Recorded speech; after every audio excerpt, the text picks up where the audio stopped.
When the world is just too much, turn it off and turn on positive, encouraging K-Love. I'm gonna praise. World off. K-Love on. K-Love is sunshine for my soul. I love K-Love. Listen now on your radio, online, or on the free K-Love app. K-Love makes me feel so good. Positive, encouraging K-Love.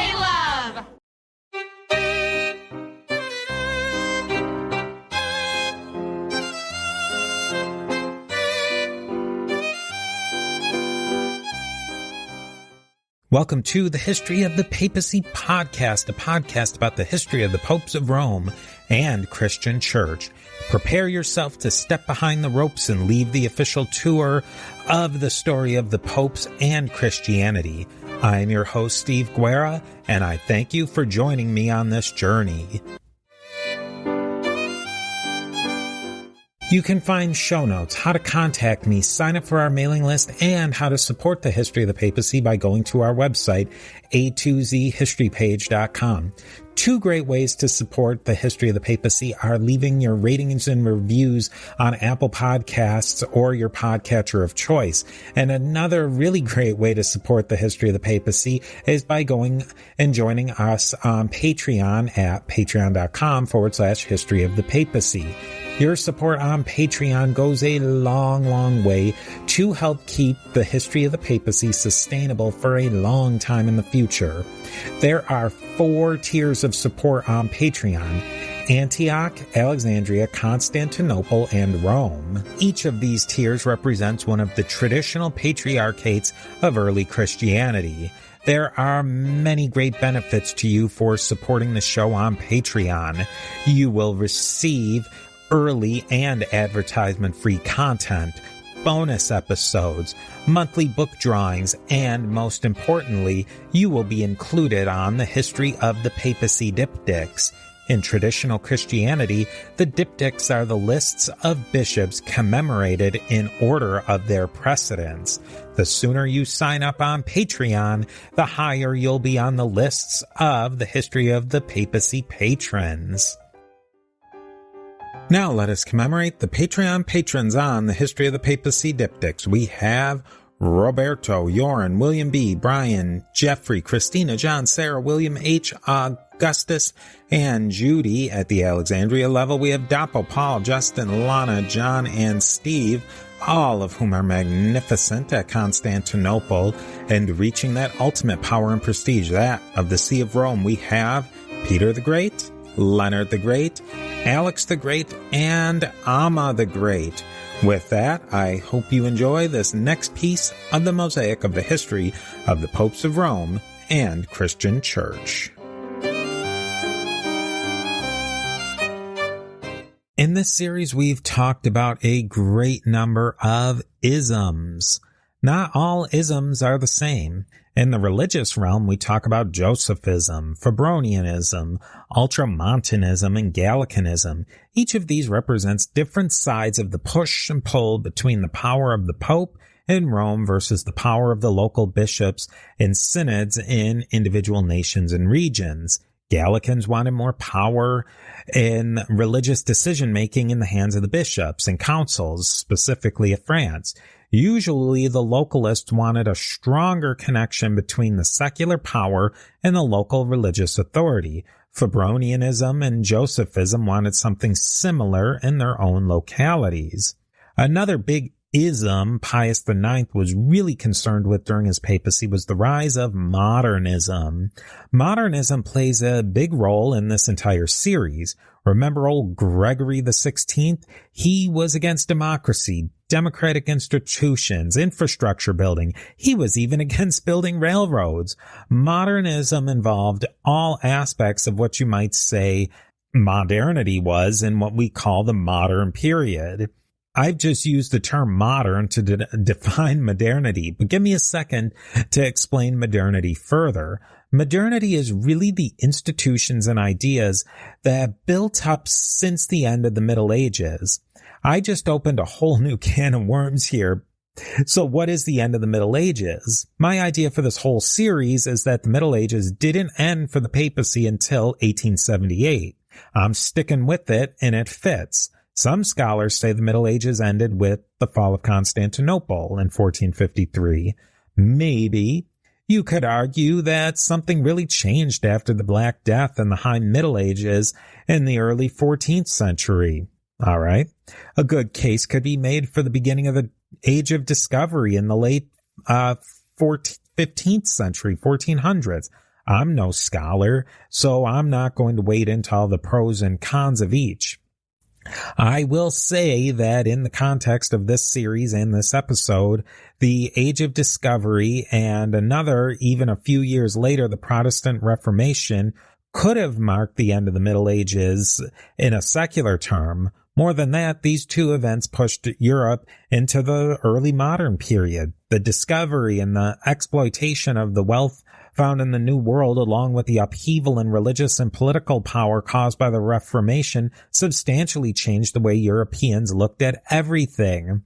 Europeans were forced to reevaluate how they imagined the very basic structure of their society, how economics worked, science for its own sake, how government worked, the relationship between the ruler and the different people who were ruled, the rights of individuals versus the rights of the ruler. These are all really big and fundamental ideas of how a society works. The societal upheaval that came from these huge changes wasn't easy. Societal upheaval from massive change never is.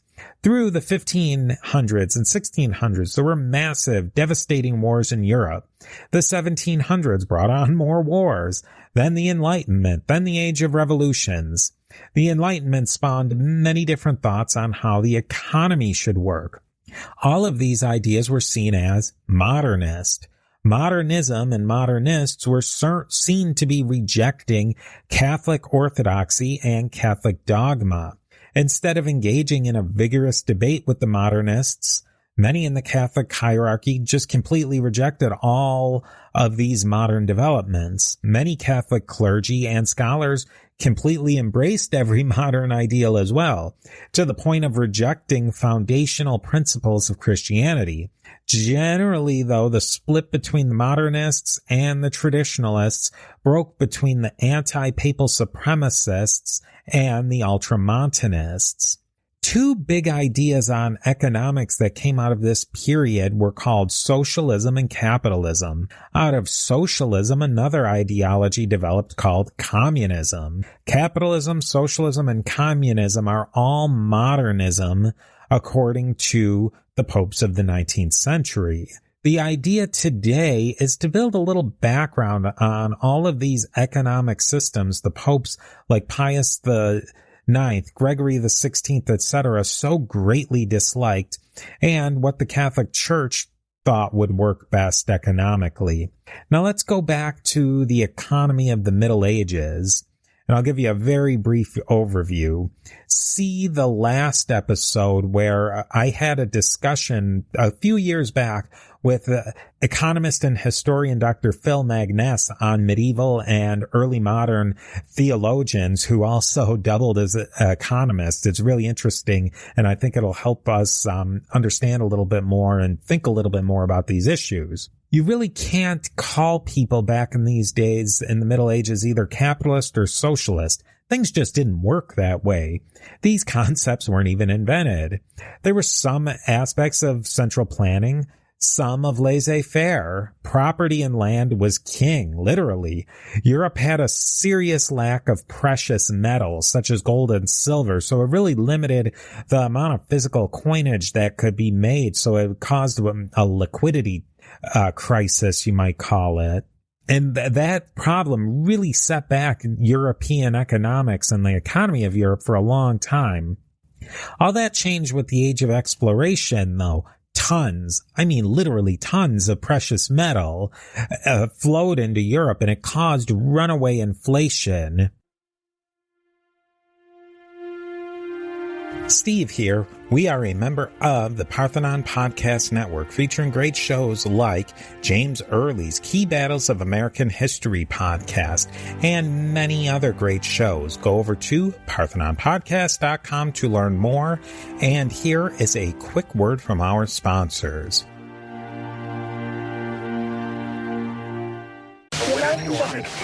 When the world is just too much, turn it off and turn on positive, encouraging K-Love. I'm gonna praise. World I praise the off. K-Love on. K-Love is sunshine for my soul. I love K-Love.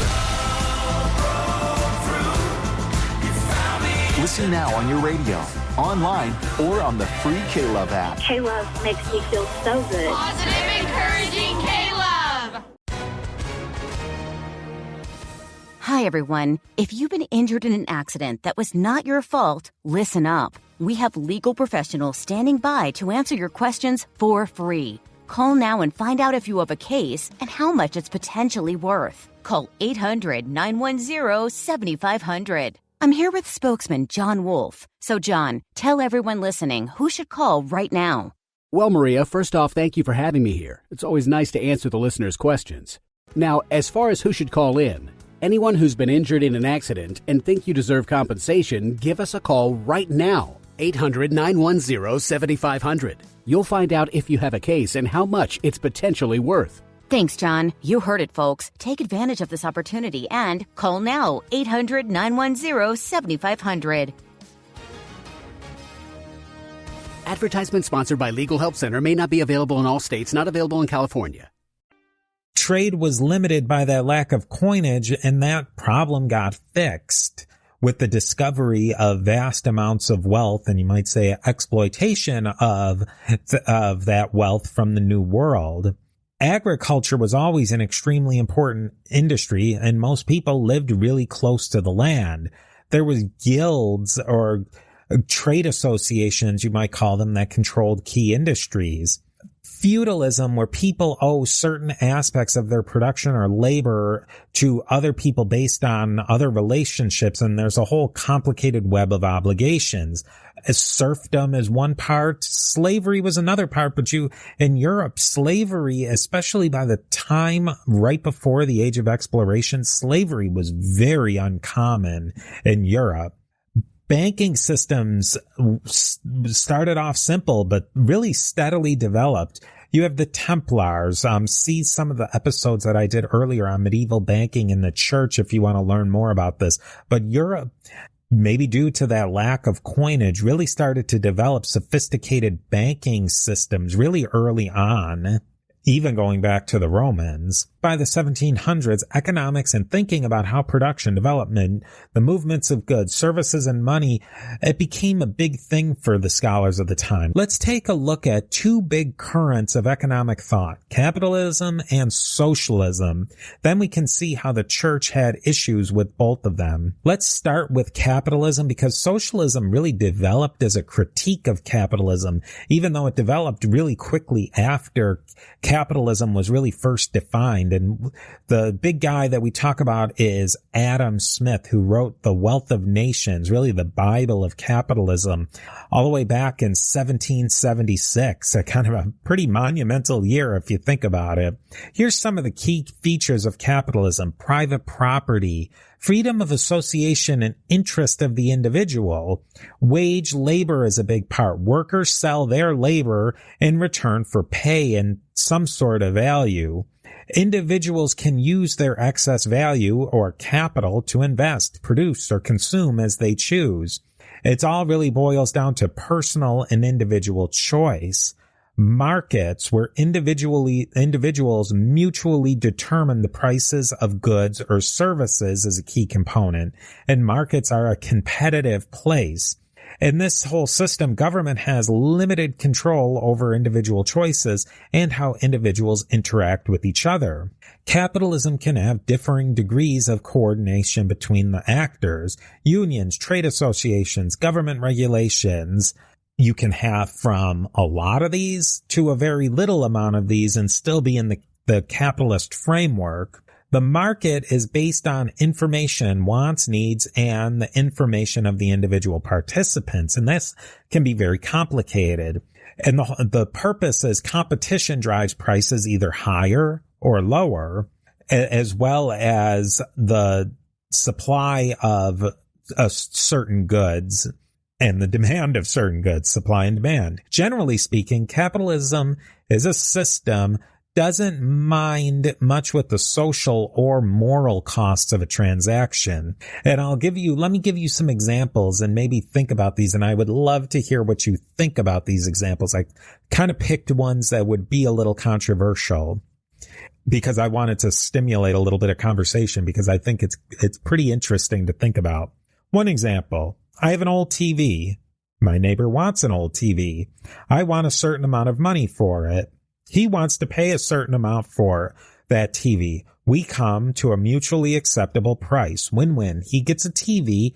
I get a few bucks. He's richer in entertainment. I'm richer in money. Now, here's another example. In my neighborhood, there's something called a neighborhood no-buy group.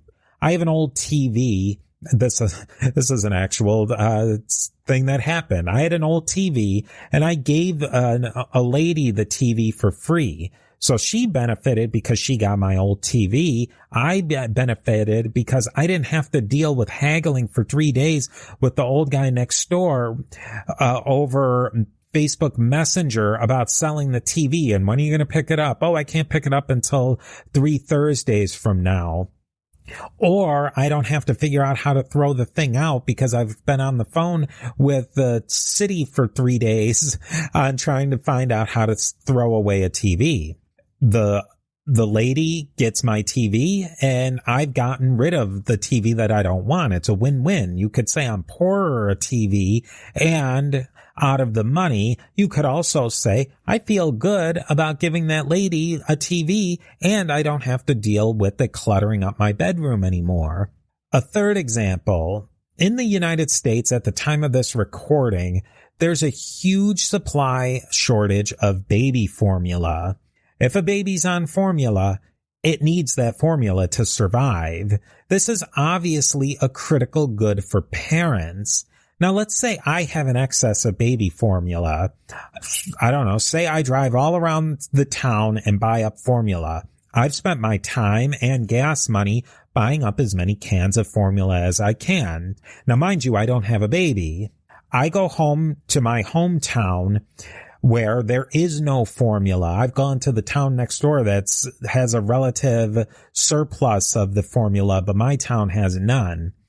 Parents will pay almost any price I demand for this formula for obvious reasons. The formula is an absolute essential item for them.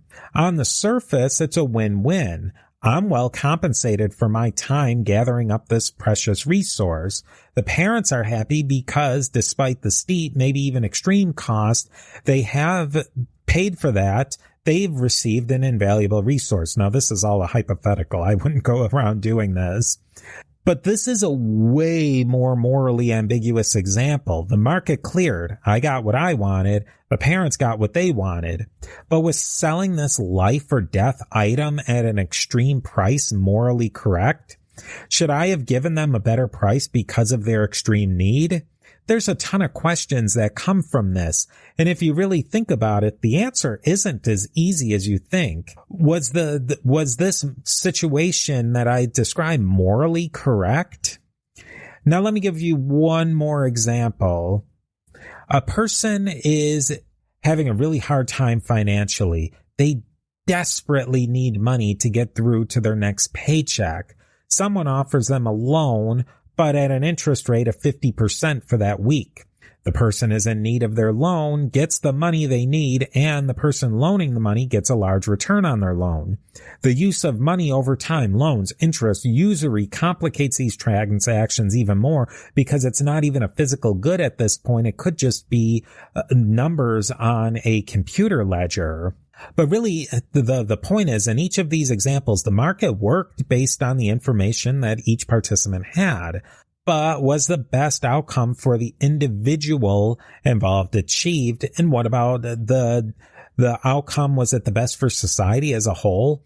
Did everyone make the best moral choice? Everyone acted freely out of their own self-interest, but are we really truly acting completely out of free will at this point, especially say in the baby formula situation? Was there free will involved? Now, I'll keep this episode family friendly, but we can talk about a lot of situations where transactions can be carried out between people that many might think are immoral, say weapons, drugs, prostitution, etc., selling of organs. The church would ask whether these transactions are Christ-like, biblically correct, morally correct, and comport to the norms of the religion, not just to the individual needs at the moment. A religion like Christianity and Catholicism aren't looking at these scenarios strictly from an accounting, economic perspective or an individual perspective. That is the major issue the popes of Rome and the Catholic Church would have had with strict laissez-faire capitalism, or really even a lot of the shades of gray of capitalism. Steve here again with a quick word from our sponsors. When the world is just too much, turn it off and turn on positive, encouraging K-Love. I'm gonna praise. World off. K-Love on. K-Love is sunshine for my soul. I love K-Love. Listen now on your radio, online, or on the free K-Love app. K-Love makes me feel so good. Positive, encouraging K-Love. Hi, everyone. If you've been injured in an accident that was not your fault, listen up. We have legal professionals standing by to answer your questions for free. Call now and find out if you have a case and how much it's potentially worth. Call 800-910-7500. I'm here with spokesman John Wolf. So, John, tell everyone listening who should call right now. Well, Maria, first off, thank you for having me here. It's always nice to answer the listeners' questions. Now, as far as who should call in, anyone who's been injured in an accident and think you deserve compensation, give us a call right now. 800-910-7500. You'll find out if you have a case and how much it's potentially worth. Thanks, John. You heard it, folks. Take advantage of this opportunity and call now. 800-910-7500. Advertisement sponsored by Legal Help Center may not be available in all states, not available in California. Now let's talk about socialism. Socialism is as hard to define as capitalism. There isn't strictly one straight definition, but let's try. Socialism is in many ways a critique of capitalism and the inequalities and iniquities that come out of capital largely being in the hands of a few. In many ways, socialism and capitalism are both concerned with liberty, individual freedoms, and personal control. Both capitalism and socialism are firmly rooted in the Enlightenment ideal. They are modernist, putting both capitalism and socialism at odds with the Catholic Church and their more traditional view of how society should be organized. Ideas of communism and socialism can be traced back as far as antiquity, but it really gets its modern roots with philosophers at the end of the 18th century. And there's an upcoming episode where I will be talking with a professor about the history of communism in particular and some of the damage, you might say, that communists had with the church and the church had with communists. But we'll save that for another day. Now, the focus of socialism is much more on the control of labor, on the ownership of its labor and the produce of its labor. Socialism is in many forms moves towards the collective ownership of capital. Not all forms of socialism have complete collective ownership of all property, but the scales are more tipped in that direction than complete private ownership over property. Here's some major gripes the church had against socialism. Socialism and socialist leaders were seen to be anti-religion and anti-Catholic Church. See Karl Marx if you don't believe me. Religion as the opium of the masses and all that. But again, we'll get into that more in detail in the next episode. Not all socialists rejected religion in the Catholic Church, but a great many of them did. A lot of it with socialism was changing the focus of life away from the church and toward the government. I don't think it's a shock to anyone to hear that Karl Marx hated religion, and particularly the Catholic Church and the Papacy. He didn't love any religion. His disciples, you might say, carried on that attitude toward religion. People shouldn't look to the church to help them through good times and bad. People should look towards the state and the collective. The Catholic Church and the popes obviously thought people should be looking at the church as the central part of their lives. Whether that was for cynical power or legitimately believed religious fervor and religious convictions, they really felt they were saving souls. Take your pick. Either way, that's a major conflict point. The internationalist flavor of socialism, particularly Marx and Engels' version of socialism, was a huge competitor to another massive international organization, the Catholic Church. The revolutions of 1848 had a flair of socialism to them as well, and you and I know Pius IX had no love for those revolutions. They nearly ended his papacy. Now, what's the church view on economics? It's called distributive economics. We're going to try and set up what the Catholic Church believed on economics in the 19th century, but we'll back up a bit.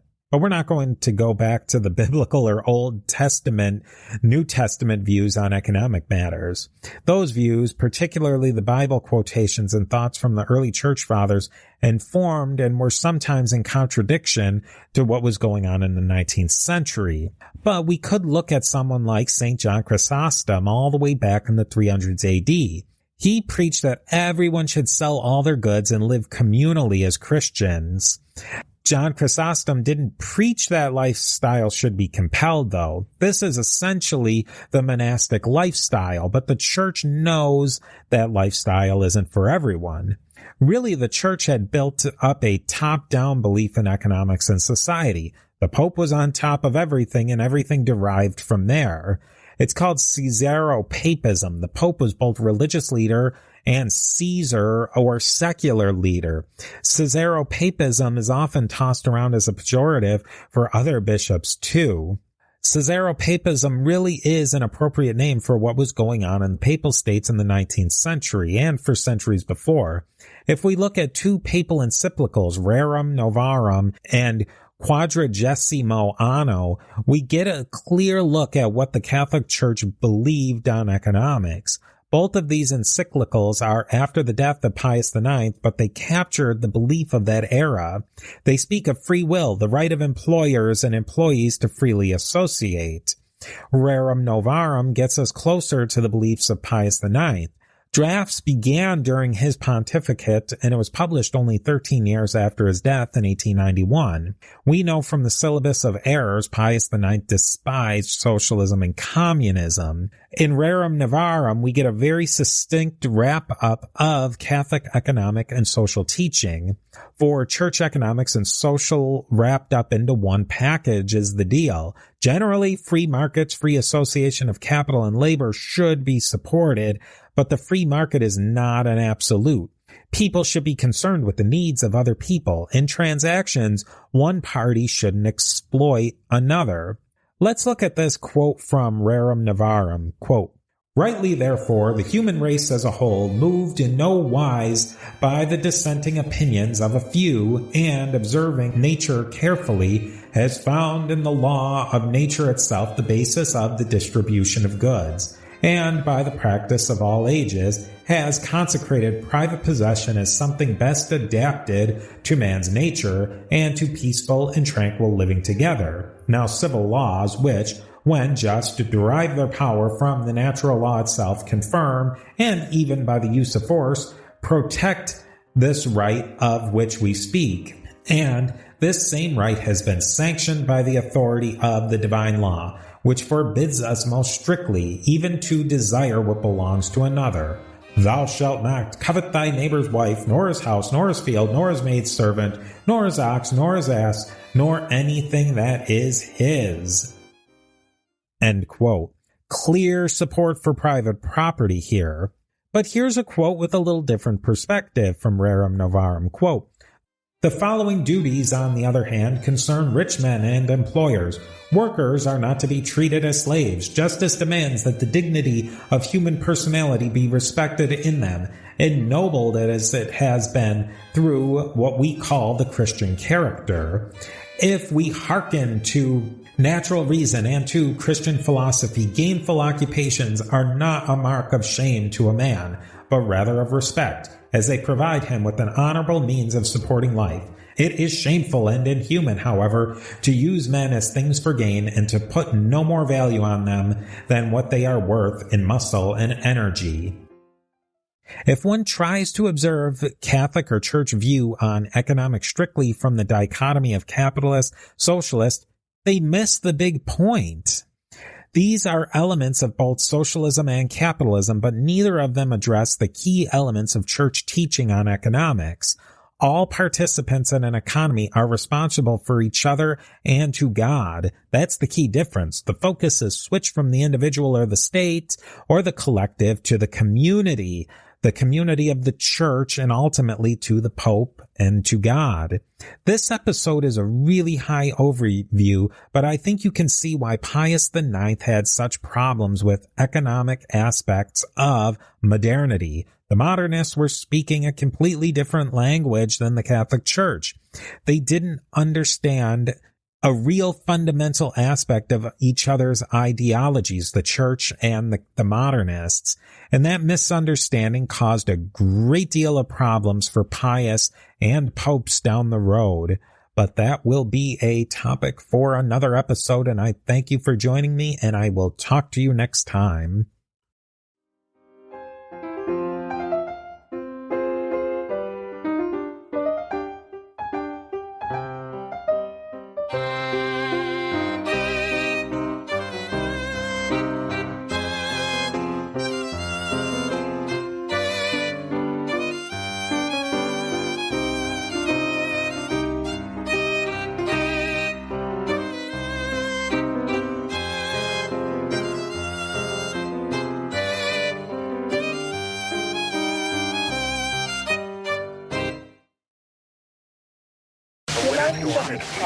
When the world is just too much, turn it off and turn on positive, encouraging K-Love.